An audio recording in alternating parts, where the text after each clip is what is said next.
আসসালামু আলাইকুম, সবাই কেমন আছো? আলহামদুলিল্লাহ আমি অনেক ভালো আছি। তো যেহেতু আমরা ঘুরতে যাব তো কেনাকাটা তো আছেই। তো সেজন্য আমরা বের হয়ে গেছিলাম মার্কেটে। তো আমাদের ২ বোনেরই অনেক কিছু কেনাকাটা বাকি ছিল, সেজন্য চলে আসছি। আর যে মার্কেটে আসছি আমরা এটা অনেক বড়, এটার মধ্যে সব পাওয়া যায়।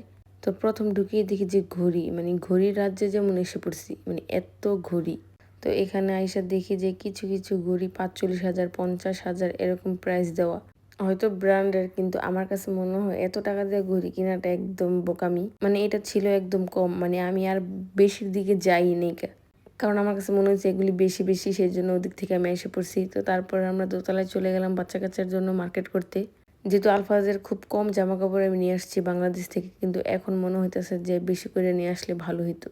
তো এইদিকে ইজানেরও জামা কাপড় দরকার ছিল, আলফাজেরও জামা কাপড় দরকার ছিল, সেই জন্য আমরা দোতলায়, যেহেতু বাচ্চাদের সব ছেলে বাচ্চাদের, তো যেহেতু ইজান আর আলফাজ দুজনের ছেলে, তো এখানে এসে আমাদের দুজনের একসাথে মার্কেট করা হয়ে গেল। আর এদিকে আলফাজ মানে ক্যাপটা দেখে এত খুশি, মানে ও নিতে চাইতেছিল।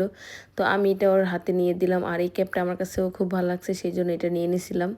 ইজানের সেম ওরকম একটা প্যান্ট ছিল, ওটা বাংলাদেশ থেকে নিয়ে আসছিল, তো সেটাই আমি খুঁজতেছিলাম কিন্তু পাই না। কি আর করার, তো যেটা ভালো লাগতেছিল সেটাই নিয়ে নিতেছিলাম। আর এদিকে আলফাজের বাবা বারবার আমাকে বলতেছিল যে পোলার জন্য কোনো বাজেট নাই, যেটা ইচ্ছে সেটাই নিয়ে নাও। তো আমি বললাম যে আমাকে একবার বলো যে তোমার জন্য কোনো বাজেট নাই, যেটা ইচ্ছে সেটা নিয়ে নাও। তো আমাকে বলে যে না, তোমার কোনোই না, তোমার খুব কম বাজেট। তো তখন আমি আর কিছু বলি নাই, যেহেতু মানে এখনো মেয়েদের সেকশনে যাই নাই আমরা। তো এদিকে আলফাজের আব্বু আলফাজের জন্য গেঞ্জি দেখতেছিল, আর এই গেঞ্জিগুলি ১৭০০-১৮০০ টাকা করে মানে প্রাইস দেওয়া। তো আমি বললাম একটু বেশি হয়ে যায় না?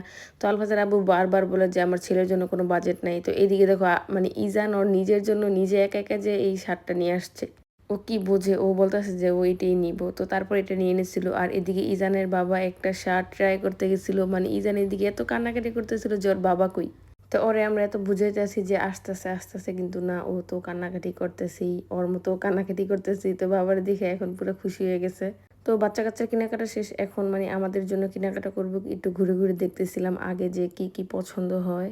তো এদিকে তো তারা ২ বন্ধু মানে পুরো চিন্তায় পড়ে গেছে, এই মানে ৩ তাল্লাতে আইসা এদিকে সব মেয়েদের জামা কাপড় শাড়ি সব।